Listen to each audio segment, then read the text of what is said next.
Now, I know this is going to surprise a lot of people. Elitist, you're doing a Dynamite review? What? This isn't 2020. What's happening? So, let me explain real quick before I get into the review of this show. Essentially, WWE right now is just... I can't watch it. Like Raw's unwatchable. SmackDown is mediocre. Outside of Reigns, the show's just eh.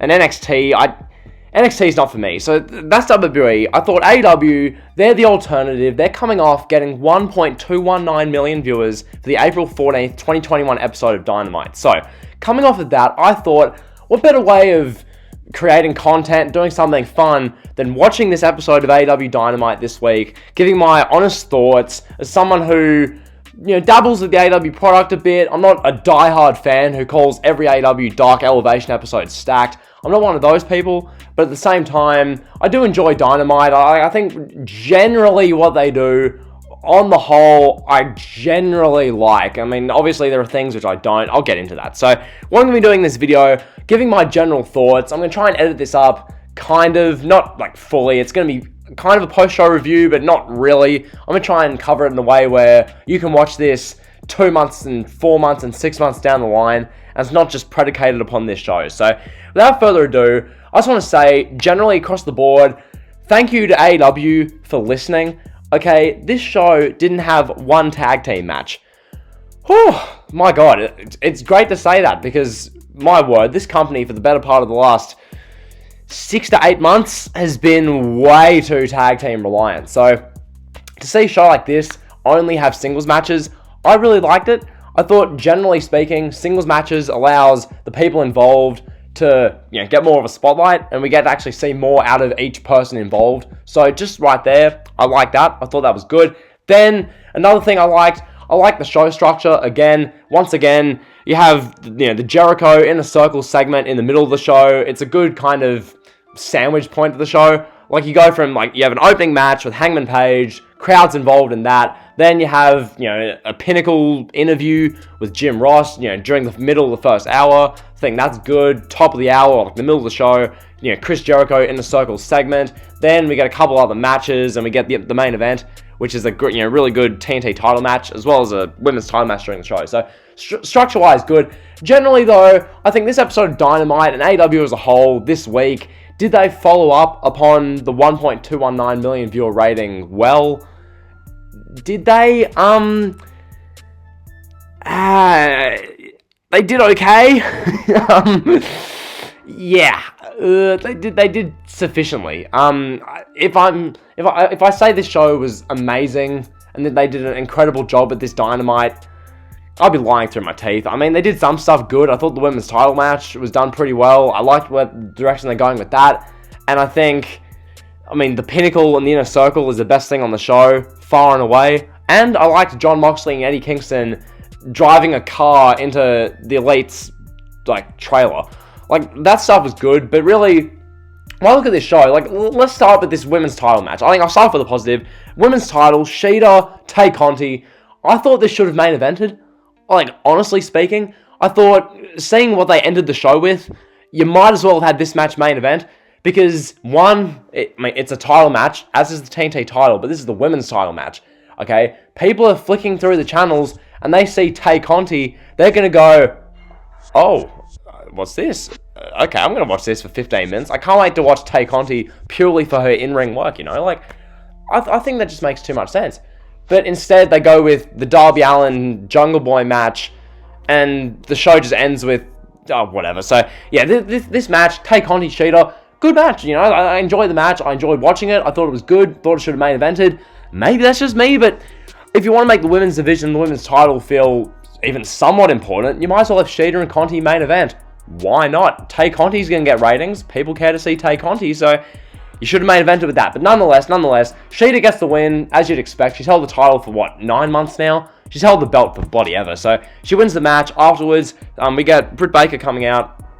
Baker and Shida probably doing that for double or nothing. So that's going to be good. Hopefully then we get Britt Baker winning the title. She gets a little run. Then Thunder Rosa beats her for it and maybe All Out. So that's the women's title stuff. Thought that's good. Then one thing I want to say, this is a point which has kind of been irking me for a bit. I want to bring it up in an AEW video. Team Taz, Okay, this is the Wyatt family of AEW. Elitist. What do you mean by that? What I mean by that is that they're going to do their promo segments. They're going to talk a big game. They're going to do an entertaining promo, an entertaining segment, and they're going to talk some trash. Then when they get into the ring, they're going to lose near enough every match they're in. Look no further than this show tonight. We open the show, Hangman Page versus Ricky Starks. What happened in this match? Good match, in the ring, bell to bell. No questions about that. But who won? Hangman Page. And fair enough so. Hangman Page is trying to build him up really well. All cool. But the fact of the matter is, Team Taz, when do they win? Like, I don't want to have to watch AEW Dark Elevation to see Team Taz win. If I'm watching AEW Dynamite consistently, and that's the only means of AEW I'm seeing, all I'm seeing is a team that'll cut promos and then lose. They talk the talk but can't walk the walk. And then later in the night, Christian Cage versus Powerhouse Hobbs. This is a match where Christian Cage, I get, you're building him up, probably doing Cage versus Omega at Double or Nothing, I think. Is that where they're going with Omega? Because Omega really, who's Omega defending the world title against at Double or Nothing? Can some AEW diehard fans explain that to me in the comments? Is it Christian Cage? Is that the direction they're going? So, yeah, if they're doing Omega versus Cage, cool. Christian Cage beats Will Hobbs. But once again, that's two matches in the same night where Team Taz members talk a big game, Taz builds them up, and then they take losses. It's hard to really get behind this team of guys who are so legit, so cool. Will Hobbs is dope. Brian Cage is the most legitimate looking guy on the roster. Ricky Starks should be TNT champion. And then you've got Taz. They should be doing more with Team Taz and actually having them win, but that's just me. So that's Team Taz. Then I want to talk about this. Eddie Kingston and Jon Moxley, they're doing the whole thing with them and the Young Bucks at the moment. Really, Moxley and Kingston versus the Elite. That's kind of the direction they're going. It's okay. We have the Elite. They're in their trailer, supposedly. You've got Kenny Omega, who's got his world title belt there. You've got the Young Bucks, who are pretending to be Seth Rollins. They're trying to flex their drip, I guess. I don't know. The Young Bucks are just insecure, just objectively. So you've got the Young Bucks doing that. You've got Don Callis there. You've got the Good Brothers are there for some reason. You've got Michael Nakazawa, which the way he was sitting on the couch, something about Michael Nakazawa, his presentation, I get around it. So the Elite, they're doing another one of their promos, pretty similar to the one they did last week with Alex Marvez. Pretty similar type of promo. And then we see the camera cuts and we get Stone Cold Dean Ambrose literally driving this, this car. He drives this car into the Elite's trailer. Very similar to an NWO, 2002 driving into the Rock's trailer, or that kind of thing you'd see in the mid-90s with Austin, or one of those kind of segments. Eddie Kingston's there, Moxley's there, they drive this car into the Elite's trailer. Okay, I can see what they're trying to do. They're trying to do it's Stone Cold Dean Ambrose. Okay, cool. Then, Moxley and Kingston, they get out of the car, they storm into the Elite's trailer. Obviously, the Elite are so intelligent, no one's there. Okay. The Don Callis outsmarted Stone Cold Dean Ambrose. So, yeah, that's how they're building up Ambrose and Kingston versus the Young Bucks. That tag match should be really damn good. That's a definite Double or Nothing co-main event, so that should be good. Omega's facing...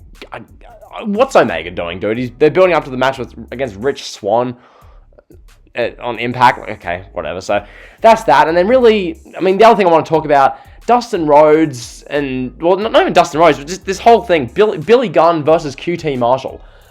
This was a mess. So you've got Billy Gunn at 57 wrestling a match against QT Marshall, who's probably 45.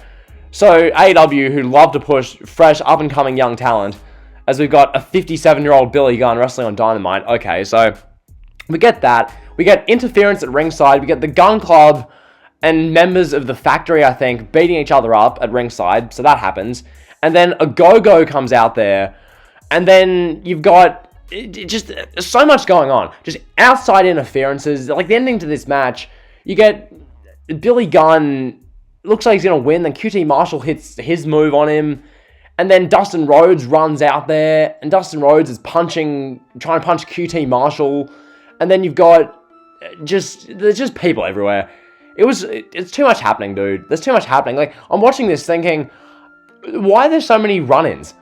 Can we not just have this be any more simple? Can you not do like a promo segment to flesh this out? Just run in. Like, I mean, that bleeds into our main event. Our main event was much the same. You know, like our main event, Darby Allin versus Jungle Boy for the TNT title. Like, good match on paper, interesting, enticing, compelling, all good.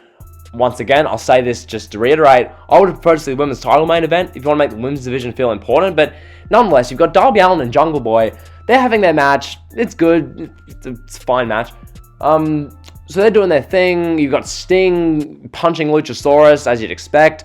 And then we get more interference. We get Scorpio Sky. We get Ethan Page. They're running interference. And then Lance Archer rushes out there. And there's just wrestlers everywhere, dude. And then eventually Darby Allin retains the title. And the show ends with Sting walking out there with a bat, scaring off opponents. So, okay. Hardly an ending to really write home about. So, yeah, that was AEW Dynamite, April 21st, 2021. Generally, my thoughts overall about this show, I really like what they're doing with the Inner Circle and the Pinnacle. I think that's the most compelling thing on the show. I think outside of that, you've got title pictures which are moderately compelling. The women's title is moderately compelling. The TNT title is moderately compelling. The AEW World title, it's Omega standing alongside Don Callis, Michael Nakazawa, and two insecure guys from Rancho Cucamonga who wish they were Seth Rollins, and then the Good Brothers. That's our AEW World Champion. And yeah, you got Jon Moxley, aka Stone Cold Dean Ambrose, doing some antics. You've got the Factory and the Gun Club, or Dustin Rhodes. Okay, you got Team Taz, who are a Wyatt Family 2.0. That's my AEW Dynamite, like, honest review. I watched Dynamite for the better part of the last 2 hours, and that's my takeaways. So, hopefully you guys enjoyed the video. If you did, like, comment, sub. You know the drill. See ya.